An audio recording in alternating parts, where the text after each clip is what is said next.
Check out carmarshal.com. The link is in the description. They help support us. In the following footage, I'm going to show you a documented trained narcotic detector dog false alerting. Notice this Labrador hunting for the substance?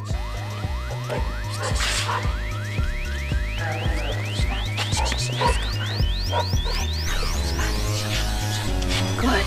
Show me. Show me. Good boy. Show me. Let's go.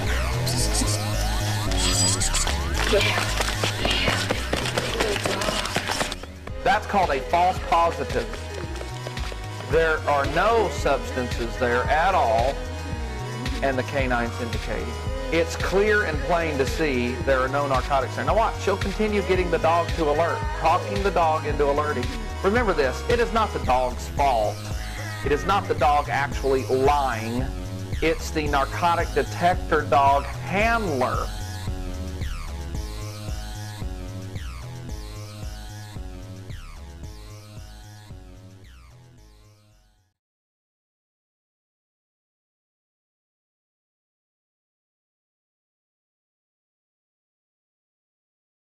Explosive and drug sniffing dogs' performance is affected by their handlers' beliefs. UC Davis study finds detection dogs may exhibit the clever Hans effect. February 23, 2011. The performance of drug and explosive sniffing dog/handler teams is affected by human handlers' beliefs, possibly in response to subtle, unintentional handler cues, a study by researchers at UC Davis has found. The study, published in the January issue of the journal Animal Cognition, found that detection dog/handler teams erroneously alerted, or identified a scent, when there was no scent present more than 200 times, particularly when the handler believed that there was scent present. It isn't just about how sensitive a dog's nose is or how well trained a dog is. There are cognitive factors affecting the interaction between a dog and a handler that can impact the dog's performance, said Lisa Litt, a postdoctoral fellow in the Department of Neurology and the study's lead author. These might be as important or even more important than the sensitivity of a dog's nose. Dogs are exceptionally keen at interpreting subtle cues, so handlers need to be cognizant of that to optimize the overall team performance, said Anita M. Oberbauer, chair of the Department of Animal Science and the study's senior author. To evaluate the effects of handler beliefs and expectations on detection dog performance, the researchers recruited 18 handler detection dog teams from law enforcement agencies. All of the teams were certified by an agency for either drug detection, explosives detection, or both. The dogs all were trained to either alert passively at the location of a scent by sitting or laying down, alert actively by barking, or by doing both. The teams included 14 male dogs and 4 female dogs, including Labrador Retrievers, Belgian Malinois, German Shepherd dogs and Dutch Shepherd dogs.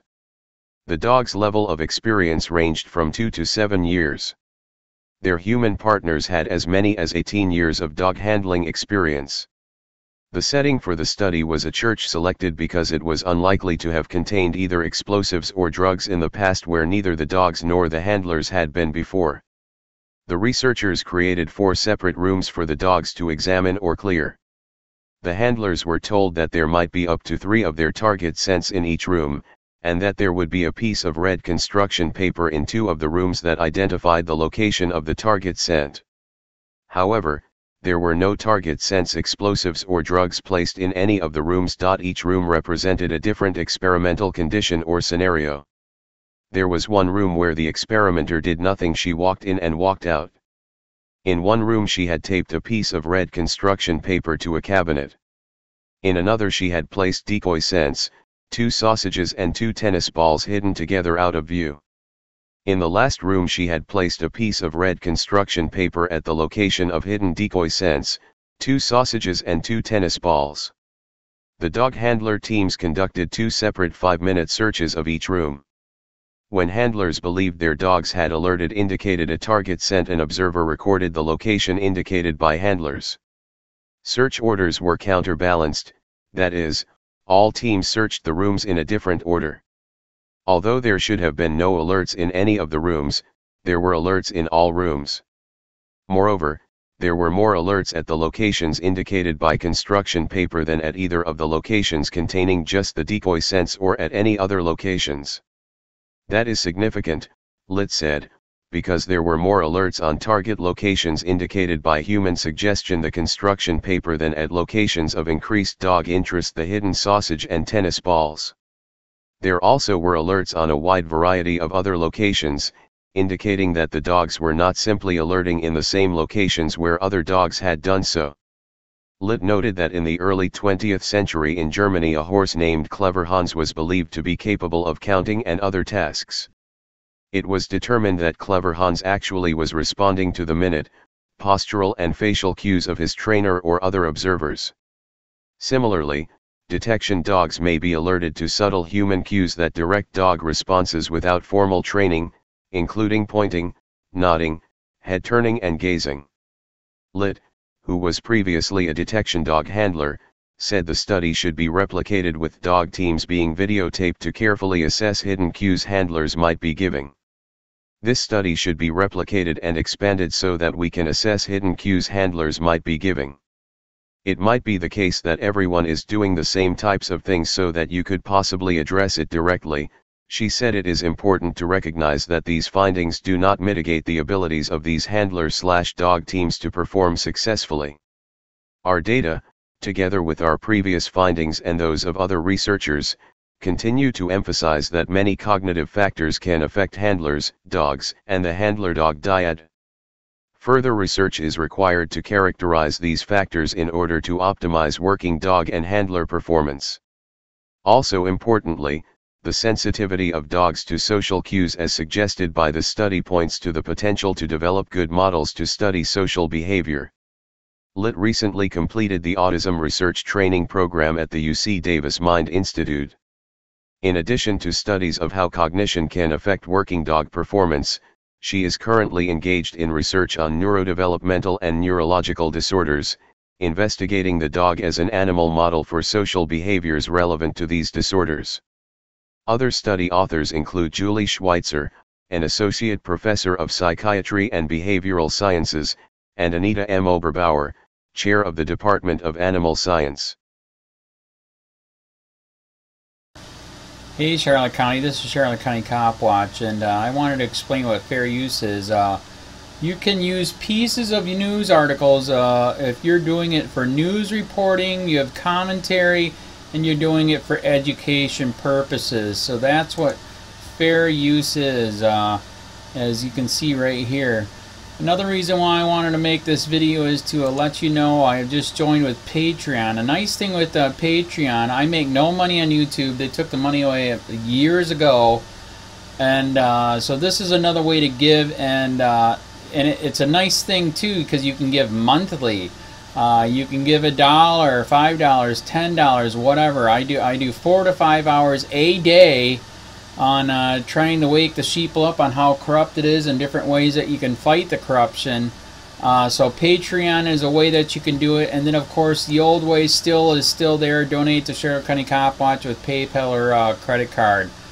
So keep that in mind. 4 to 5 hours a day. I make no money, but the corruption happened to me and I'm sick of it, so I'm trying to wake people up. But my wife would love it if if we could get some help out there. There's 47,000 subscribers. Just think if each one of you subscribers just gave let's say actually yes, $1 a month. 47,000 subscribers gave $1 a month. That would be awesome. That's not going to happen. But anyways, that would be great if it did happen. But do the math in your head. Just think about it. Like I said, 4 to 5 hours a day. I get no money from YouTube. YouTube has gone nuts. You can't do anything anymore.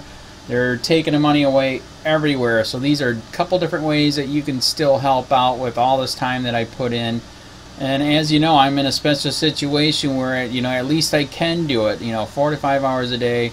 We have a cleaning company during the day. That's what allows me to do this, and we're debt-free. So this is my hobby. I don't go fishing and all that other crap. I try to save the world. So help me out to make the wife happy, man. In fact, if you guys did give $1 a day, and there was 47,000 of you, and you did it, and each of you gave $1, and that was every month, oh my God, yes, I could quit. I could start suing them. Another idea too that we have is, you know, if I got, you know, some funds, we could actually contact everyone that has been ticketed and or arrested and put in jail and start sending them postcards to let them know we're here, and to see if everything went all right, and if it didn't, find out their story. So we could even do more investigations and more lawsuits. Lawsuits take money. So just think about that. You know, 47,000 of you so far right now. You know, $1 a day.